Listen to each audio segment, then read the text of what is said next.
parsha we read of the first 7 plagues.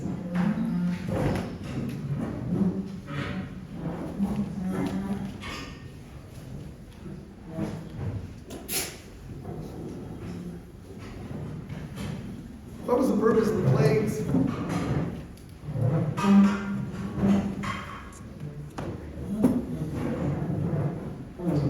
To let my people go.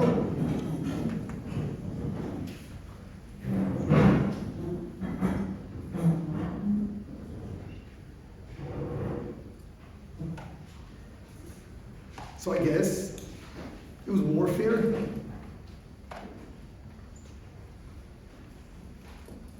Make life difficult or miserable for the Egyptians till they surrender.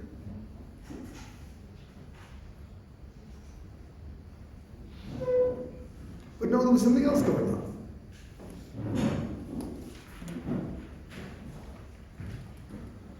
Throughout the parasha, Hashem is telling us, Hashem is telling Moshe, Moshe is telling Paro.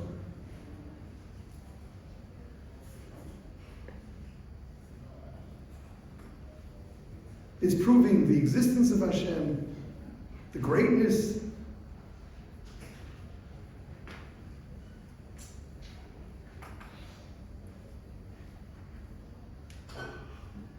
Ki ani Hashem b'kerev haaretz. Kein kamoni.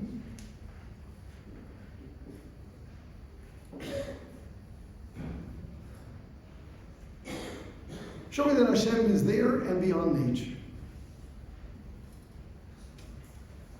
So the plagues are sort of serving a dual role.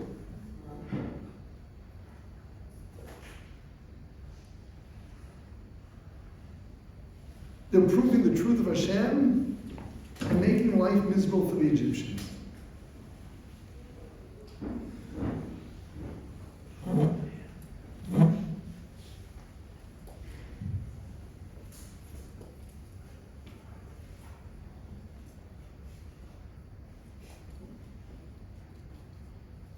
If you were Hashem,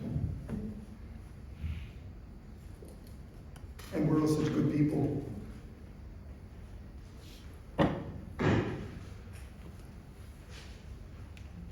would you want to prove yourself? What are you going to make life so miserable for them for? Why couldn't Hashem have Moshe perform all kinds of miracles? Yes,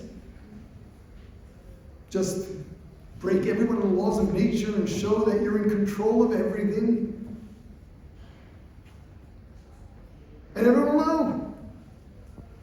Why do we have to torment the Egyptians?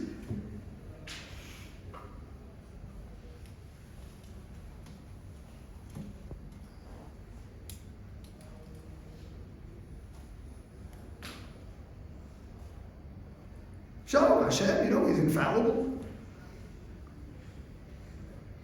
He can do anything. And yes, Moshe's a prophet. And he says that Hashem wants him to take the Jews out, you gotta let them go. Why is that enough? Why the plagues?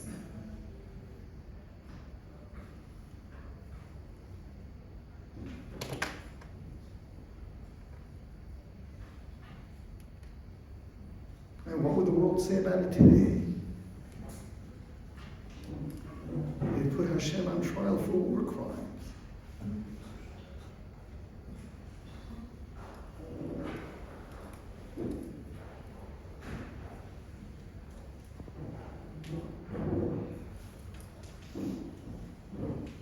Especially Magas Bechoris, but that's next week.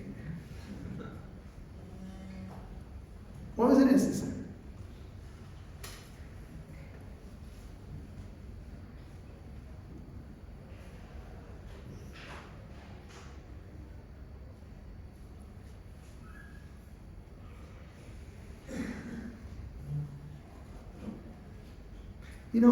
It was not just a question of Hashem or all of the Egyptian pagan gods or the Nile that they worshipped.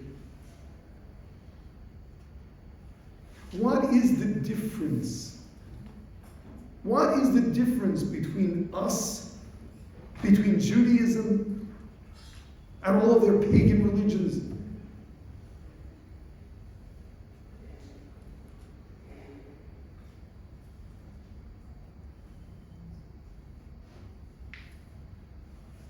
Moshe Rabbeinu was making a point. The oppression, the dehumanization,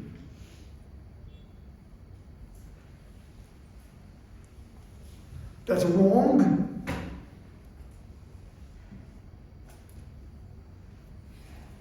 And Hashem stands up for what's right and cannot tolerate injustice.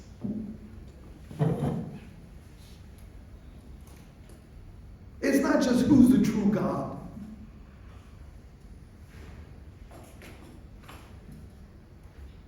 Is that what Judaism is all about? Is yes, there's the Creator who set right from wrong, who sets what is right and what is wrong. What is moral and what is not?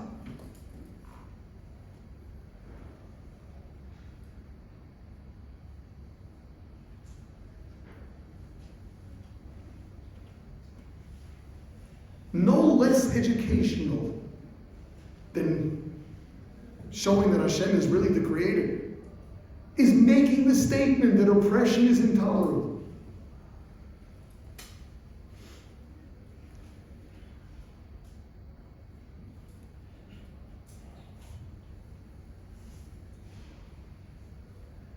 That there are consequences for injustice. There are consequences for evil.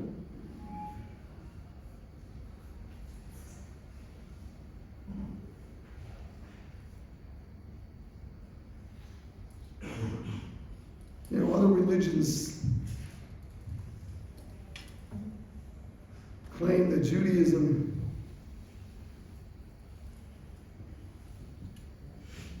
we have this God of vengeance, or the God of law, as they put it, who makes so many demands on us.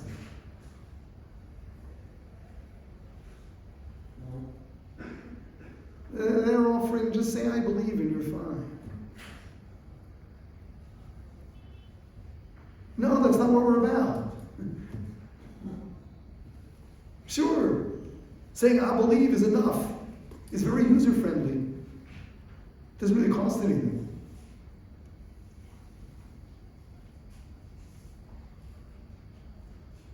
It's buying into values. It's understanding v'holachta b'drachav, emulating Hashem. He presents himself in the Torah in a way that we understand what is right and what is wrong. There's good and evil. It is real. And it's not just what is or isn't accepted.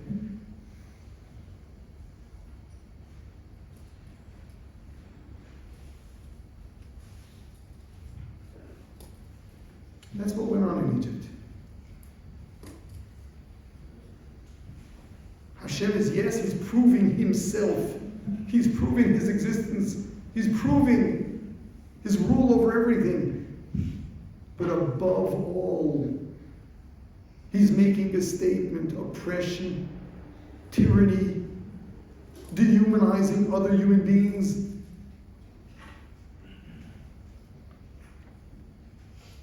That will not be tolerated.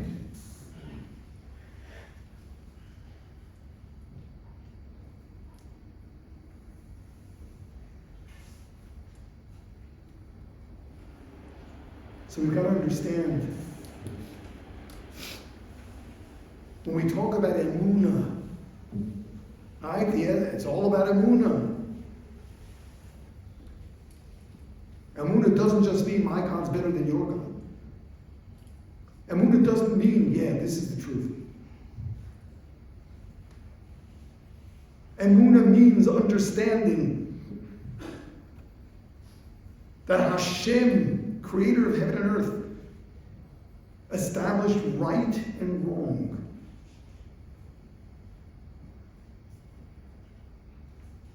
Emunah without morality. Emunah without demanding of oneself.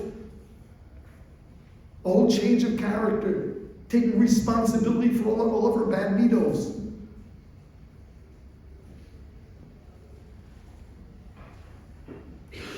It's lacking in emunah. It's not a side thing.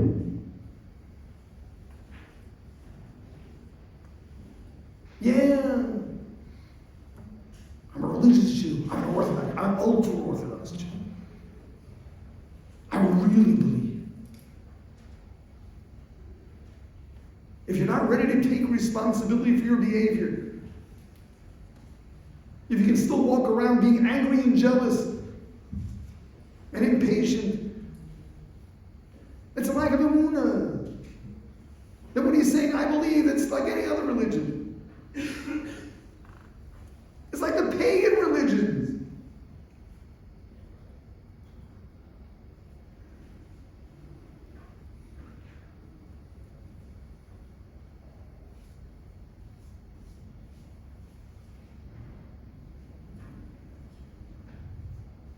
So it's true in terms of what we have to demand of ourselves.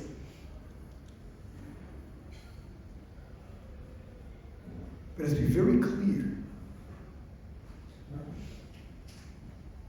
that if you think you're armed with all the proofs of God, and you think that with that you'll be able to convince people and get them to believe, if you think that that alone will do it, you're making a terrible mistake. The essential difference between Judaism and everything else, Judaism and atheism, Judaism and any form of paganism,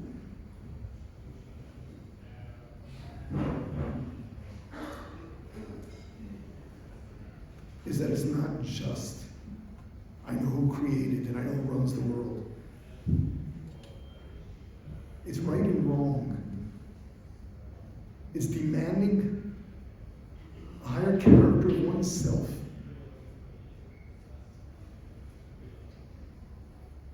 And if you're not making those demands on yourself, I don't know what kind of emunah you're selling.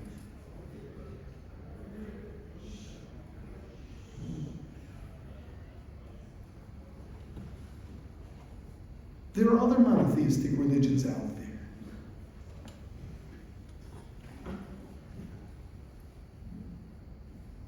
Looking at the long history, what are they selling?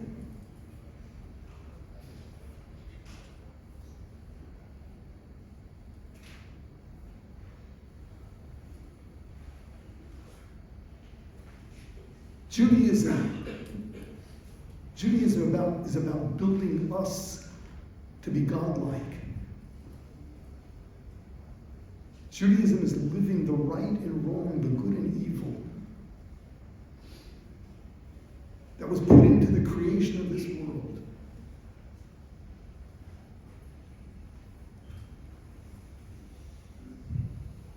I believe the first step in cure of training is to make sure that you've got emunah. And emunah doesn't just mean that you're convinced who the Creator is. That you understand right from wrong and understand that we have a responsibility for ourselves, and you can't just behave as it comes. This is me. You've got a demand of yourselves. Constantly striving for improvement in midas. Mesilas Yesharim at the very beginning, he defines the purpose of life as connecting to Hashem. The greatest pleasure. And how do you get there? By perfecting yourself.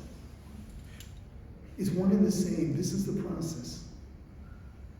This is the process. This is what Judaism Judaism is. Emunah doesn't just mean belief in Hashem. It's understanding that what Hashem is all about is perfection. Is right from wrong. So we got to be ma'aminim. The more seriously you take this, the more you're going to be able to affect others. We're not just another group trying to convince you of their truth. We're a whole different kind of people.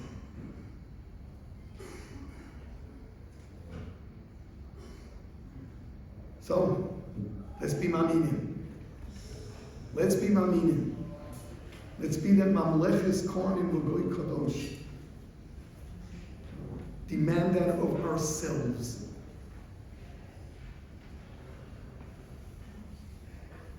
And then you'll see how everyone else will want to join.